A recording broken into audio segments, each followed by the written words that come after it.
It's no secret that Godzilla collecting can be super expensive. I mean, if you look at your X Plus, your Sofubi, all that kind of stuff, you're looking to spend thousands and thousands and thousands of dollars until you have quite a big collection that's built up. That's not possible for everybody, and I want to talk about that, and I want to talk about why I still love Bandai figures and why I've grown to love them again after kind of taking them for granted for a few years. So I'm going to get into why that happened and why it's good for everyone in general. All right, first thing I want to go over, Bandai's cheap. Way more affordable than your museum quality or realistic Sofubi art quality, whatever you want to call it. It's way cheaper than those. I mean, look at this next to me. I mean, these are X Plus if you don't know. Those are going to be like 200, 250, even upwards from that. And that's very expensive, especially for someone getting into the hobby. That's just not going to be doable for a lot of people. The beauty of Bandai, you're spending $20 per figure. Yeah, they can get a little more expensive than that, but generally you're going to be spending 20 to 30 bucks a figure. That is going to be much easier for people to get in to the hobby without spending thousands of dollars of money right off the rip when you're getting into a hobby, because that's very intimidating to a lot of people. I mean, I wouldn't go drop that much money in a hobby or interest that I'm just starting.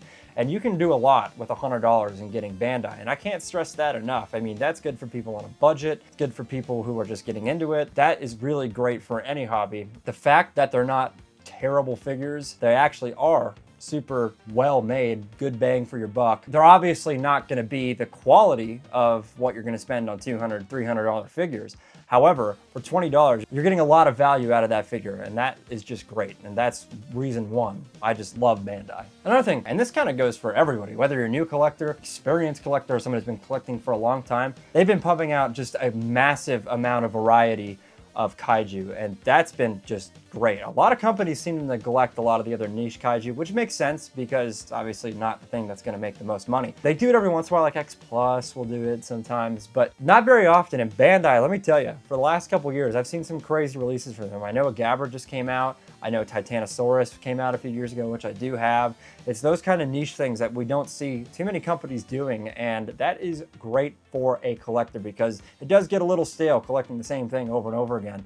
And to have these options through Bandai makes it great. And it also, at the same time, makes it great for people who are also starting, not just the experienced people, because you get to choose your collection and you get to choose what you want. And at the end of the day, that's all a collection is. It's yours. You're building it. It's important to have a company while being affordable and being able to kind of pick what you want and being able to make your own collection, because that's the most important thing about collecting at the end of the day, is making it what you want and what makes you happy. And besides the kaiju, you have your variety of Godzilla. I mean, you have your theater exclusives, which can get a little more expensive, I will say. You're not really entering territory all the time with the $200, $300. Sometimes in cases, yes, you're absolutely going to spend some more money on that even for the exclusives, but you have those choices too. So you have the colorful stuff, you have the realistic stuff if you want to go that route as well. And there's just so many different ways you can mix and match your collection. Bandai are fun. And really, at the end of the day, that's a very important part about getting into any hobby. You want to make sure you're having fun. And with Bandai, it's a lot easier to do that. And it's a lot easier for example, kids to have fun with it. Myself included, I started this hobby with Bandai. I mean, when I was 5, 6 years old, some of my first action figures ever were Bandai figures. Kids tend to beat stuff up pretty bad. And I definitely am guilty of that. When you're giving it to kids, they're going to play with it, and the fact that they're only 20, 30 bucks, it makes it a lot easier to justify giving that over to a kid to play with. And if it wasn't for that, and if it wasn't for Bandai, I wouldn't be doing this in the first place. I mean, this collection never starts.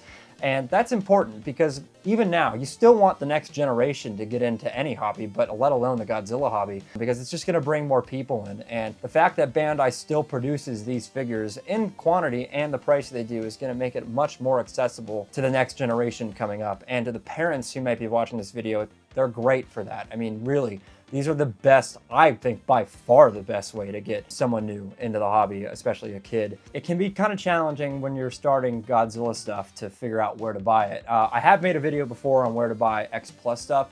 A lot of that information does kind of transfer over to this, except for X Plus North America. If you're trying to buy Bandai, don't go there.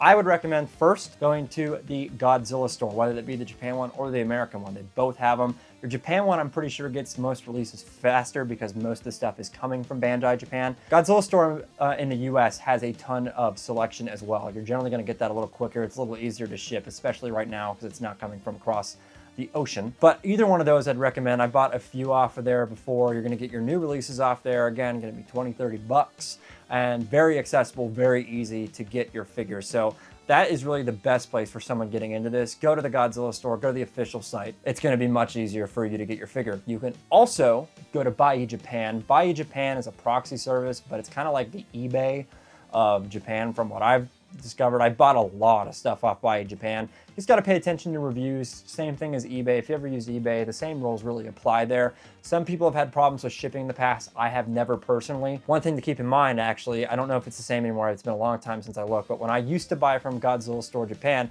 the proxy service was actually through Bandai because you can't ship directly to your house from Godzilla Japan. So you actually pay for the proxy service. That's a little bit different than actually going on to Bandai Japan. It's an auction site. You can find older Bandai, which are going to be a little more expensive sometimes. So keep that in mind. But you can go to Bandai Japan, another really great source. A lot of comic book stores and a lot of local toy stores I've seen have Bandai. Be very cautious with this. A lot of these stores will get them and overcharge insane amounts for it. I mean, if it's a new figure that's just your standard movie monster series, don't pay more than 20, 30 bucks for it, especially depending on the figure. Don't overpay for it. Do your research. I don't want anyone to get ripped off. That being said, toy stores are a great way to go look. Some are really great and will price fairly. I've definitely seen a lot of those around. Only a few of them I've seen really overcharged. So that's a great one. Go check out your local toy store. Go support some local business anyway and see if they've got some there. And then the other one, G-Fest, especially for the newer people who haven't been there before and you're about to go and kind of curious what the dealer's room is like. There are a ton of Bandai figures in the dealer's room. They're a little bit on the pricier side sometimes, but I've never seen anything outrageous. You're paying a little extra compared to the retail cost, but it's not like bad because what's happening is they're accounting for their shipping costs. So keep that in mind. The retail price might look a little bit different, but you're still gonna pay the same about anyway. So if you're going to G-Fest and you wanna buy somebody or get into the hobby, starting new, whatever it might be, G-Fest is a great area to buy a ton of Bandai right off the rip. And me personally, I am now an adult, fun, and I have bills. So I now have to kind of take a step back and not buy $200 figures each time I want to buy something. So I've really had to start looking at Bandai again. And that's really where like the personal part for me came back with my love for Bandai, because now, when I go to G-Fest this year, I'm only going to be going after Bandai because I don't think I'm going to be buying a whole lot of X Plus this year. And it was really great to kind of realize that option's still there for me and to kind of go back into buying the more simple figures and kind of take enjoyment in that again, because it is easy to get wrapped up in like these collections. I mean, social media does that in general, and I really think it's one of the worst parts of social media is comparing your stuff to other people's things, and it's really hard to not get trapped in a mindset of like, I want the best of the best. And, you know, I think everybody falls into that at some point with social media. And so it's nice to take and this is not saying Bandai are bad, because Bandai are great, but it's easy to kind of want the biggest and most expensive stuff. And now that I want the Bandai stuff again, it's just been absolutely great and very refreshing. And I am so excited to kind of go back into G-Fest this year with the mindset of Bandai's. And it's been a long time since I felt that. It's gonna feel great. It's gonna feel awesome looking for Bandai again. And it's really made me appreciate what Bandai is and what they offer. So that's really the biggest points I wanted to make. And I really do want to stress that I think Bandai is the #1 best way to get into this hobby. And it's also the #1 best way on a budget. That's why I just love Bandai. And I really started to love Bandai again.